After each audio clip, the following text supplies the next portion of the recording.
Saturday. Christmas comes early. Unbelievable! Welcome to this incredible scene. Bills. To the end zone! Chargers. It's a touchdown! An exclusive NFL game. That's fantastic! Live in primetime. Wow! Only on Peacock. With a Christmas gift to their fans. They're having some fun now. Bills versus Chargers. Saturday, 7:30 Eastern. Exclusively on Peacock. Support for this podcast comes from Frito-Lay and the 2023 Snack Bracket Championship. The Frito-Lay Snack Challenge is underway, and fans are voting on their favorite snacks to crown champion. We're talking about primetime matchups between the best 64 snacks in the land. Will Ruffles Ridges reign supreme? Can Doritos defend their dynasty? Or will Smart Food use their smarts for a surprise upset? Only you can decide.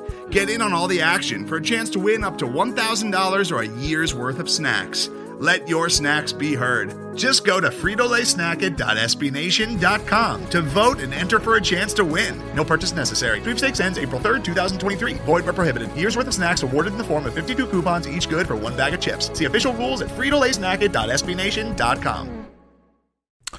Good morning, Mavs fans. Welcome to Moneyball Minute. My name is Kirk Henderson, and I'm editor-in-chief of MavsMoneyball.com. Thank you for joining me on this Tuesday morning. We have a rare 2-day break between Mavs games, and I wanted to point to a couple of stories that you might have missed over the last several games. These back-to-backs, particularly a home back-to-back, and really 3 games in 4 days, with the Mavericks playing Los Angeles and then Portland. It's just so easy to miss things that were out on the internet. And I wanted to, there are at least 5 things that I really liked. So the first thing that I want to point you to is over at our own MavsMoneyball.com. It was written by Doyle Rader. He spoke with, his name is Preston Panic, who he and his wife did this mural down in Deep Ellum that shows Luka holding a sign saying, "Please send help," with a lot of Luka's more recent insane stat lines around him. And it seems that Mark Cuban, governor of the Dallas Mavericks, reached out to the artist, and they had a multi-email exchange on the topic. It's just kind of one of the by drawing attention to the mural, it's, in my opinion, it sort of raises the profile of everybody involved. It's very similar, just to be quite honest, to Mark Cuban reaching out to me. To kind of wanting to discuss my criticism of him and the organization. It raises, when you punch down to a degree, it just basically brings everybody up to your level. And I see Cuban's argument for why he was frustrated by it, because I don't know what necessarily something like the mural helps.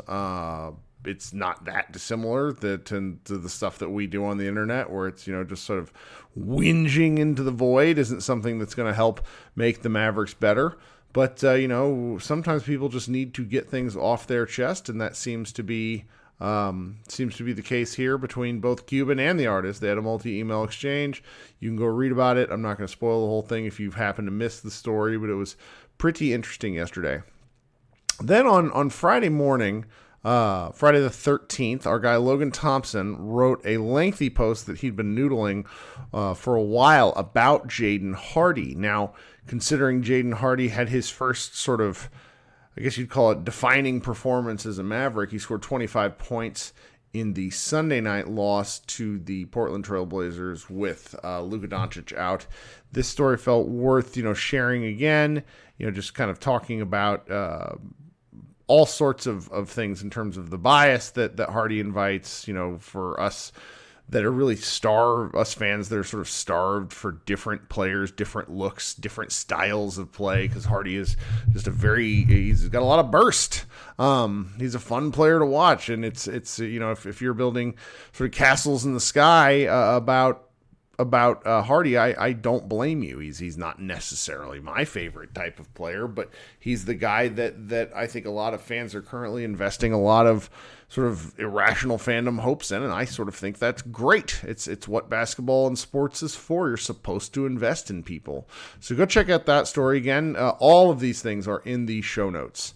Now it's probably time for my favorite thing. There is a YouTube channel, Secret Base, I'm pretty sure they're still affiliated with SB Nation, which is my parent company.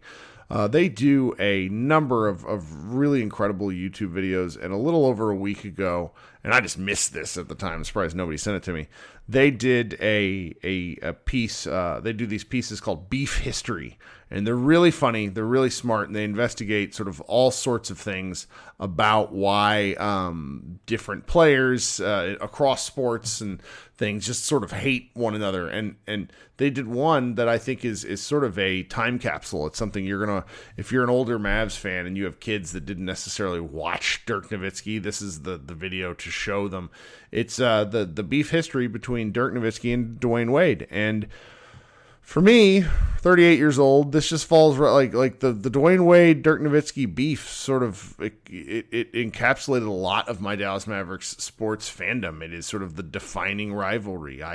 Every time I grow, I have this sort of appreciation for DWade Wade. I'll get reminded of how frustrating he was to watch and how much I really didn't like him in his prime.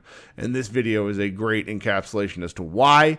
Cannot recommend it more. It is 15 minutes and it is really, really fun.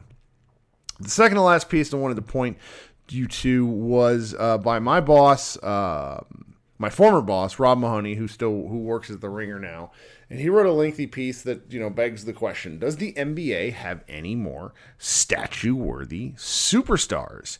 And it's really fun. It's a fun piece because in like the era of player empowerment with guys, moving all the time, with very few players sticking around at franchises, let alone making sort of historic impacts within those franchises. It's a fun question, and Rob gets a lot of great quotes from all sorts of different people, including Joe Lacob, who's the Warriors owner, and there's just a lot of fun stuff here that is absolutely worth your time in this very lengthy read. He put this out on Thursday morning, which was the day of the Lakers game, and I think it kind of got buried in just sort of the flood of games the next few days.